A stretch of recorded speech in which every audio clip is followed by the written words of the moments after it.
ګوره چې کله دې په زړه کې یو حاجت وي که نه چېره دا کار زما الله تبارک وتعالی وکړلی یاره دا حاجت زما الله سر کړلی دی یاره په ما باندې مصیبتونه دي تکلیفونه دي چې الله رانه دا تکلیف څه کړلی لر کړلی دې دپاره درته زه ښکلې وظیفه ښیم حدیث مبارک کې راځي د دې حدیث راوي ابن عمر رضی الله تعالی عنهما دی او د بخاري شریف حدیث مبارک دی نبی علیه الصلاة والسلام فرمایي وایي په تیرو امتونو کې 3 کسان و 3 کسان په سفر باندې تلو نو چې په سفر باندې تلو نو په لاره پې تیز باران راکې شو نو چې باران راکې شو دوی پناه یو غار ته واغسته غار خو پېژنئ د غرونو کې چې کوم غارونه دي که نه دوی غار ته ننوتو چې یاره دا باران ودرېږي بیا به ځو نو چې دوی غار ته ننوتل د قدرت جان دا و چې د بغ غاړې لویه تیږه لوی ګټ راخوشه شو درس درس درس بس د غار خولې له راغی او د غار خوله یې بنده کړه د غار خولې له بلکل جغت یو غټه تیږه یو غټ ګټ ورغی غار یې بند کړو دوی پکې دننه ګیر شو چې ګیر شو اوس صحرا ده بیابان دی څوک شته دی نه دومره طاقت پکې شته دی نه چې دا ګټه د غار د خولې نه څه کي ورواړوي بس په دې سوچ کې پرېوتل چې یاره هم دا غار زمونږ قبر شو خو دلته به پراته یو په دې خوشي بیابان کې زمونږ نه څوک خبر دی چې په دې غار کې دننه څوک دی خو پراته به یو د لوږې او تندې نه په دې ځای کې څه شو مړه شو دا زمونږ قبر دی یو بل ته به ګوره او د لوږې تندې نه به یو نڅا وځي او بل به ورته ګوري په دې سوچ کې دي په دې فکر کې دي د یو تن پکې فکر پیدا شو وی هلکه یو خبره درته کومه ستاسو نه به په ژوند کې یو عمل داسې شوي چې خالص د الله د رضا دپاره به تاسو کړی خپل ژوند کې سوچ وکئ یو داسې نیکي به چېرته تاسو کړي وي چې خالص د الله د رضا دپاره هغه الله ته وسیله کوو هغه خپل عمل الله ته څه کوو وسیله کوو خپل اعمال الله ته پیش کوو وی او داسې زمونږ نه خو به ضرور داسې یو نیک عمل شوي نه هغه یو تن وی الله زه شپنکی سړی یم غریب سړی یم مور مې ده او پلار مې ده او بچي مې دي الله تا ته پته ده چې زما ګزران په ګړو او بیزو باندې دی ما به ټوله ورځ ګړې بیزې سرولې او چې ماښام به کور ته لاړم نو خپلې بیزې به مې ولوشلې نو ړومبې به زما مور او پلار هغوی به ما ته په انتظار و په هغوی به ما پی اوس کول چې کله به هغې ماړه شو نو پس د هغې نه به ما خپلو بچو له بیا څه ورکول پی ورکول او ښځې بچو ته مې وي چې راشئ اوس تاسو وخورئ وی الله تا ته ته فی عالم او تا ته فتح ده یو ځل ما ګډې بیزې په سارا کې سرولې نو بس په ورشو پسې روانم په پاڼو پسې روانم ډېر لرې لاړم څاروي مې ډېر لرې بوسته ګډې بیزې مې ډېر لرې بوستې الله چې واپس کېدم او کور ته راتلم نو شپه شوې وه ناوختې ته کور ته راورسېدم نو چې کور ته راورسېدم مور او پلار مې راته انتظار کړی و چې زمونږ بچی به اوس راشي مونږ له به پی راکړي خو زه رانلم الله هغوی وده شوي وو چې کور ته راشي مور او پلار مې څه شوي وو وده شوي وو وی الله ګډې بیزې مې ولوشلې او پی مې راوړل او د مور او پلار سر ته ودرېدم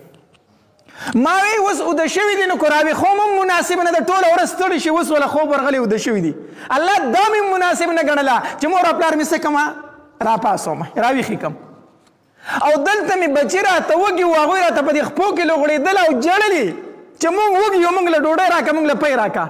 الله دا مې مناسب نه ګڼله چې مور او پلار مې ورستي کم او بچي مې مخکې کم دا راته مناسب نه ښکارېده زه د مور او پلار سر ته ولاړم هغې ودو هغې مې راویښول نه بچي مې د خپو نه تاوېدل چې مونږ له پی راکړه دا مې مناسب نه ګڼله چې په بچو باندې ړومبی پی اوس کوم د مور او پلار نه مخکې او مور او پلار مې راپاسول هم نه غوښتل الله زه ورته ولاړم دقه شانتې پی مې په لاس کې نیولې او ټوله شپه ولاړ یم چې دوی به اوس راویښ شي اوس به راویښ شي زه به ورته وایم چې پی وسکئ الله هغوی راویښ نه شو تر دې چې سحر شو او هغې پی اوس کل هغې مې ماړه کړل پس د هغې نه مې خپلې ښځې او بچو له ورکړم وی الله که دا کار مې ستا د رضا دپاره کړی که نه الله د اسمان خو راته لږ وښیه که نه الله د دې غار د خولې نه دا ګټ لږ لر که الله کو دا عمل ما خالص ستا د رضا دپاره کړی د بخاري شریف حدیث مبارک ته وایي ګټ لږ وسړی دی ګټ لږ سیټ ته شو غار په خولې کې چا ودرغې اسمان ښکاره شو هغه بل وي بل ته ویل که ستا په ژوند کې خو هم یو نیک عمل تا به د الله د رضا دپاره کړی ته الله ته څه کا وسیله کا هغه دویم کس څه وایي وایي الله ته فی عالم یې دا خبر زما ستا ترمنځ راز دی الله بل څوک پې ما نه دي خبر کړي خو الله نن پې د خپل ملګري خبروم د دوی په مخ کې تا ته وسیله کومه. الله تا ته پته زما د تره لور وه، زما سره ډېره زیاته مینه وه، ډېره زیاته مینه وه، ډېر زیات محبت مې ورسره و. الله ته پې عالم یې.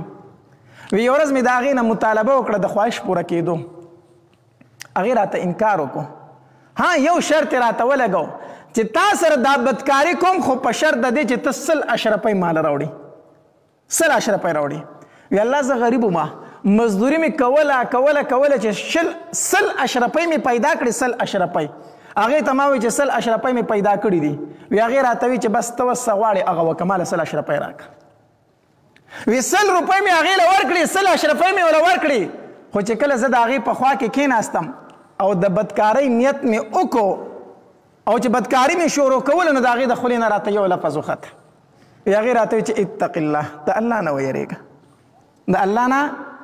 په پردي امانت کې خیانت مه کوه، د الله نه ویرېږه. وی الله چې څنګه دا خبره راته وکړه که نه چې د الله نه ویرېږه، زه فوراً د هغې نه راپاڅېدم، فوراً راپاڅېدم او بدکاري مې پرېښوده او 100 روپۍ مې ورته هم پرېښودې. الله کو دا کار مې ستا د رضا دپاره کړی که نه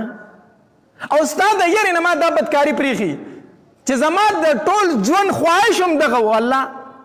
او هغه ما ستا د یرې نه پرېښوده. الله کو دا عمل مې ستا د رضا دپاره کړی نو دا ګټ خو رانه لرې که،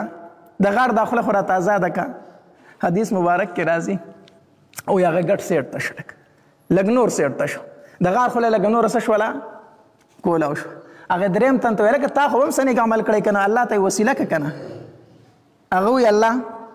ته پې عالم یې چې ما یو تن په مزدورۍ باندې ونیو په چاولو سره، ما ورته ویله که زما سره کار وکړه دومره چاول به تاله درکړم.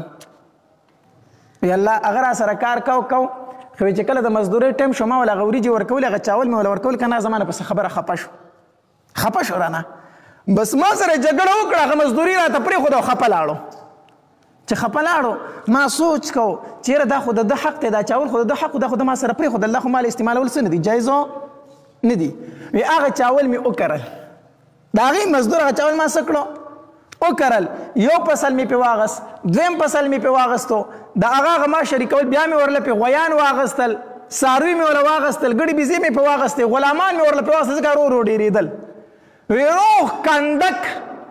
روغه رما ګړي بيزې او غویان مې تیار کړل او د هغې سره مې ورله نوکران هم نیولي. وی ډېره موده پس دغه نوکر ماله راغی، وی ما ته ویل چې د الله نه ویرېږه په ما ظلم مه کوه، زما هغه مزدوري راکړه، د الله نه ویرېږه په ما ظلم مه کوه، زما هغه مزدوري راکړه تا سره چې پاتې شوې وه. ما ورته وی چې دا کنډک او دا رمه یعنې دا څاروي چې دا روغ چې د مزدور دا ټول ستا دي دا بوزه. هغه راته وی چې د الله نه ویرېږه ما پورې خندنې مه کوه، ما پورې خندنې ظلم مه کوه. یو بل ترې زما دومره وخت مزدوري ساره کړه، اوس راپورې خاندې هم ټوکې راپورې هم کوي، پشموزې راپورې هم کوي. ما ورته وی چې قسم په الله هم دا ستا مزدوري ده، دا ستا مزدوري ده. وی چې څنګه؟ وی ما ورته وی چې ستا کوم چاول ما سره پاتې شوي وو هغه ما وکرل، هغه ډېر شو، بیا مې پې دا څاروي واخیستل، هغې ترقي وکړه چې دې حالت ته رسېدلي دي، دا ټول ستا دي. هغه هر څه روان کړه سره د مزدورانو او بوی وستو. الله کو دا عمل مې ستا د رضا دپاره کړی نو دا ګټ رانه څه کا. حدیث مبارک کې راځي ګډ ګړ واختېدو، د غار خوله کولاو پاتې شوه،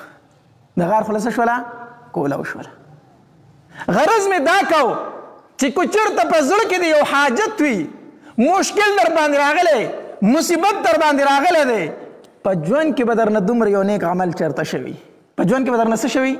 یو نیک عمل. هر انسان یو نیک عمل شوي هغه ته معلوم وي چېرې دا نیک عمل ما کړی و او صرف خالص د الله د رضا دپاره مې کړی، نور مې پکې هېڅ لالچ نه و. هر انسان ته دومره یو نیک عمل معلوم وي، هغه عمل الله ته وسیله که او د الله نه پې خپل حاجت څه که وغواړه، الله به دې پې دغه حاجتونه پوره کړي. دا ډېره بهترینه وظیفه ده. دویمه خبره د دې نه دا معلومه شوه چې د اعمالو د قبولیت دارومدار په څه شي باندې دی؟ په نیت دی. عمل کې اخلاص ساته، عمل کې نیت خالص ساته، د الله د رضا دپاره عمل کوه. ګوره چې ستا په دې اعمالو باندې الله ستا ډوبې شوې کښتۍ پار کوي او که نه پار کوي. خو مصیبت دا دی چې زموږ اعمال خو یو په اخلاص سره نه وي، څه پکې نه وي؟ اعمالو کې خو یو اخلاص نه وي، او دویم څه شی دی؟ دویم په عمل کې دا چې د روزي خو حلاله نه وي.